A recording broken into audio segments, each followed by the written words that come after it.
Temos aqui o nosso comentarista de agronegócio, Marcos Yancchi. Eu queria falar um pouquinho com o Marcos a respeito dessa data. Marcos, bom dia, boa semana para você também. Esse foi um setor que majoritariamente apoiou o adversário do candidato Lula, né? Alguns entraves entre o agro e o governo. Chegamos a essa data marcante, né, do ponto de vista político, 100 dias. Foi pior para o setor do que você estava esperando? Foi melhor? Está mais ou menos dentro do jogo? Qual é o balanço que é possível fazer do agro nos 100 primeiros dias do governo Lula? Bom dia, Rafael. Bom dia a todos. É um prazer estar aqui com vocês. Eu acho que nesses 100 dias a gente teve alguns pontos positivos e muitas rusgas, né, entre o agro e o novo governo, né? Acho que isso aí começa com as invasões de terra produtiva, que trazem insegurança jurídica, que afrontam a Constituição. Acho que a coisa foi se desenvolvendo meio sem controle, continua ainda meio sem controle. Tem a história lá do Maio, está vindo aí com mais invasões. E depois a coisa foi se agravando com algumas declarações infelizes de gente do governo, né, culpando o agro por coisas como questão lá do desmatamento, dos agrotóxicos, que obviamente existe sempre pessoas do bem, pessoas do mal em qualquer setor da economia, mas o tom que foi dado por algumas pessoas, autoridades do governo, não foi bom, né? E isso criou um certo embate com a bancada ruralista, né? E é o que a gente está vendo ainda hoje, né? Esse problema hoje, por exemplo, que se fala muito, é o risco de que o novo arcabouço fiscal represente uma busca de mais receita pelo governo e que isso acabe afetando a reforma tributária no sentido do agro ter que pagar bem mais impostos do que paga hoje. Esse é um temor que há no setor. Qual é o impacto que a reforma tributária vai ter sobre o setor, né? Há um risco de aumento de impostos que tem sido levantado por alguns especialistas. Então, eu diria que houve bastante embate, pouco diálogo. Agora, houve também alguns fatores positivos, né? Eu vejo, por exemplo, na área internacional, a retomada das conversas do governo nos Estados Unidos, inicialmente, agora na China, né? A gente sabe que o Lula está indo para a China essa semana, vai ter conversas importantes.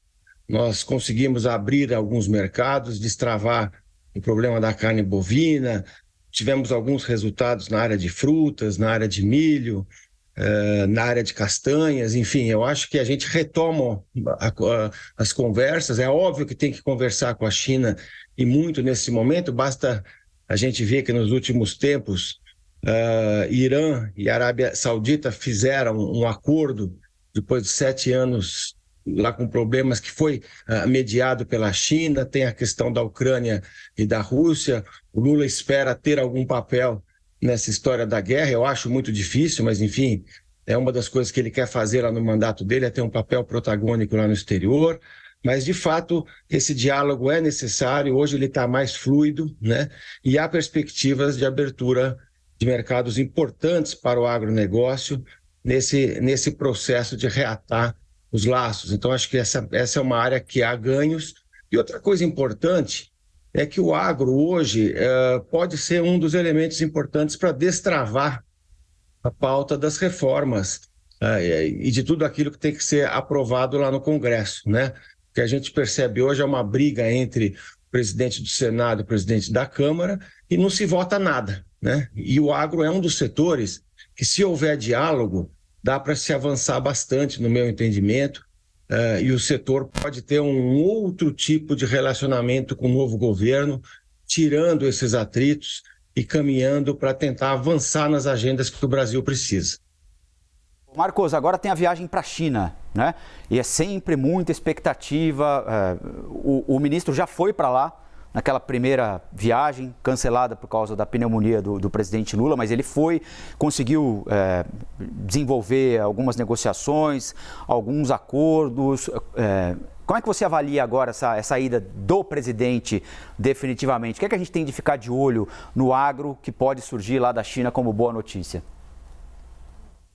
Eu acho que o ministro foi à China com uma delegação impressionante de gente do agro, né? E de fato houveram muito boas conversas.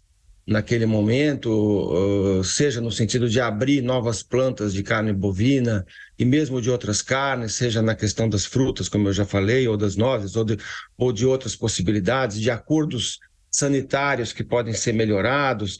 Tem uma questão muito interessante que o agro também pode participar, que é essa tentativa de fazer acordos na área de clima, tecnologia, para mitigar os impactos da mudança do clima, também as questões ligadas com energias renováveis, né? A gente tem um potencial aqui no Brasil extraordinário para fazer, por exemplo, hidrogênio a partir de etanol, a possibilidade de se trabalhar no mundo das energias renováveis de maneira geral. Portanto, eu vejo com muito bom potencial as perspectivas que podem ser colocadas. Me parece que vão ser feitas coisas na área, por exemplo, de navios para transporte de celulose, que é um acordo com a Suzano. Vai ter também a compra de caminhões chineses pela Seara, né? Caminhões elétricos, né? Então, existe aí, eu acho que muitas coisas que são muito promissoras. E talvez o mais importante quando se fala de China é a gente ter mais previsibilidade, mais confiança nas relações bilaterais, mais transparência, né? Uma coisa que é extremamente relevante quando a gente considera o papel que a China representa hoje como principal local de demanda de produtos do agronegócio brasileiro. Não apenas em soja, mas cada vez mais em milho, em carnes, em celulose, em açúcar, algodão, etc. Então, me parece que essa viagem é muito estratégica, ela vai complementar a visita que foi feita pelo ministro Fávaro, e eu espero que a gente tenha relações cada vez mais próximas, não só em comércio, mas em investimentos, tecnologia e tudo mais que eu já falei aqui. Marcos Yankee, comentarista de agronegócio aqui da CNN, ao vivo no Novo Dia. Marcos, boa semana e até a próxima, hein? Muito obrigado e até a próxima semana. Valeu.